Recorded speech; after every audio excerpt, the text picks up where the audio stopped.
Assalamualaikum dan salam sejahtera. Selamat datang ke dalam channel ini. Sebelum mula, sila tekan subscribe dan aktifkan butang loceng agar anda sentiasa mendapat info terbaru dan panas daripada channel ini. Terima kasih.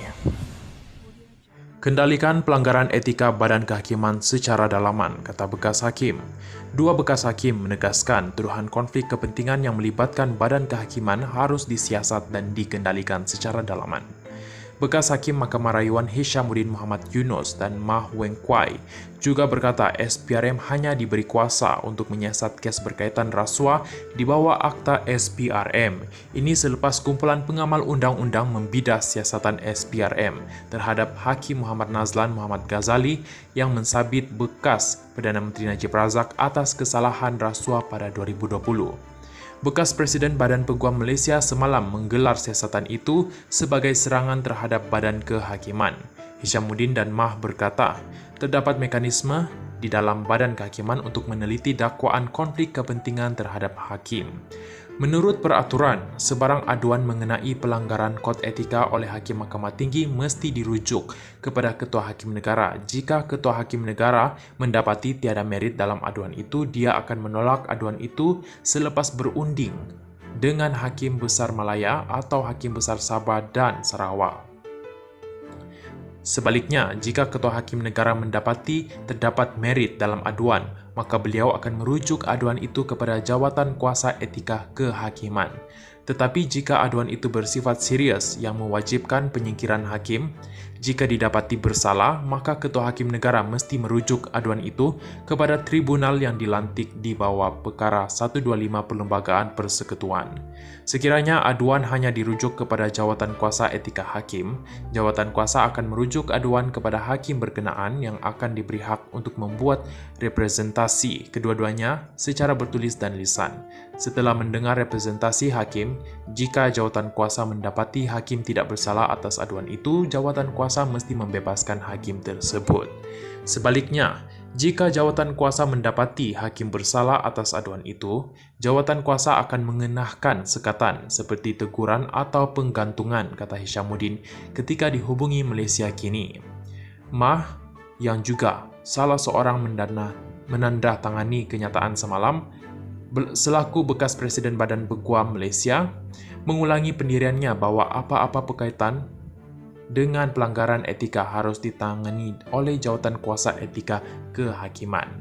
Sudah tentu ia bukan dalam bidang kuasa SPRM kerana mereka boleh menyiasat dakwaan rasuah, tetapi apabila ia melibatkan etika, ini bidang kuasa Jawatan Kuasa Etika Kehakiman menyelesaikannya, katanya.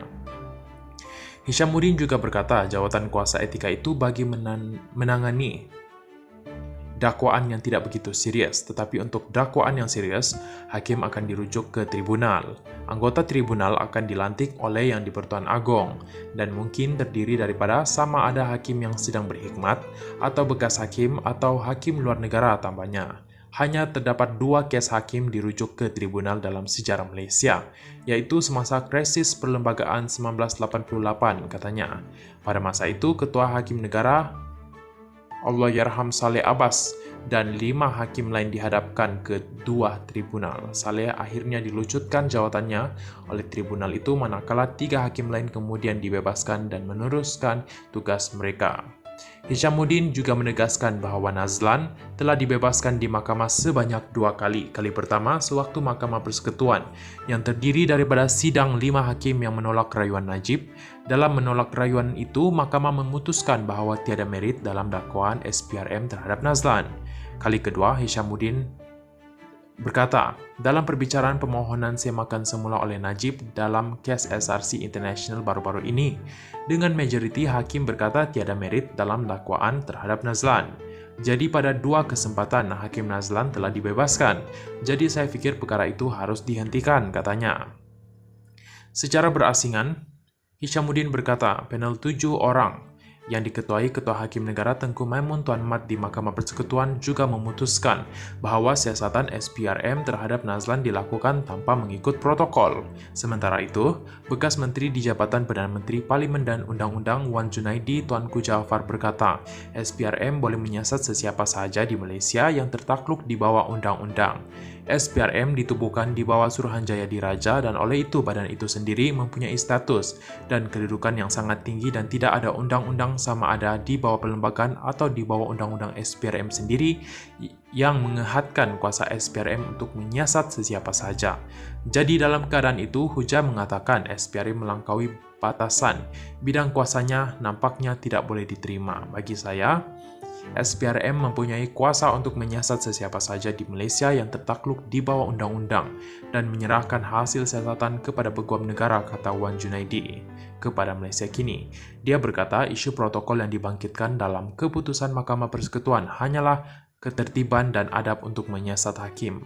Bagi saya, protokol adalah soal prosedur yang betul untuk digunakan pakai. Ia bukan prosedur undang-undang. Oleh itu, ia tidak membatalkan keputusan mana-mana badan penyiasat, katanya. Wan Junaidi menegaskan bahawa sesiapa saja dalam mana-mana agensi boleh disiasat, tidak kira sama ada mereka dalam badan kehakiman, eksekutif atau pengumbal undang-undang. Jika tidak, kami meletakkan badan kehakiman terlalu tinggi di atas sehingga tidak boleh disentuh oleh manusia, katanya. Wan Junaidi juga menjelaskan bahawa pelanggaran etika dan pelanggaran undang-undang adalah isu yang berasingan, jadi SPRM harus dibenarkan untuk menyiasat sebarang dakwaan. Jika hasil siasatan mendedahkan terdapat pelanggaran undang-undang, maka perkara itu boleh dirujuk kepada Jabatan Peguam Negara AGC untuk tindakan lanjut, katanya.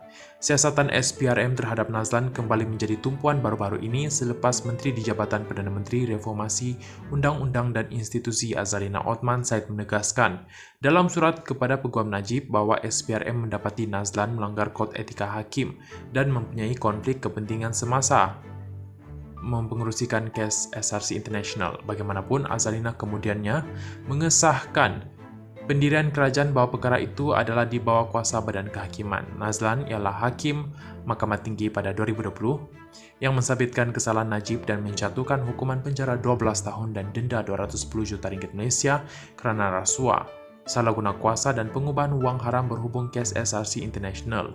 Keputusan itu telah dikekalkan di Mahkamah Rayuan dan Mahkamah Persekutuan. Nazlan dinaikkan pangkat menjadi Hakim Mahkamah Rayuan tahun lepas. Terima kasih.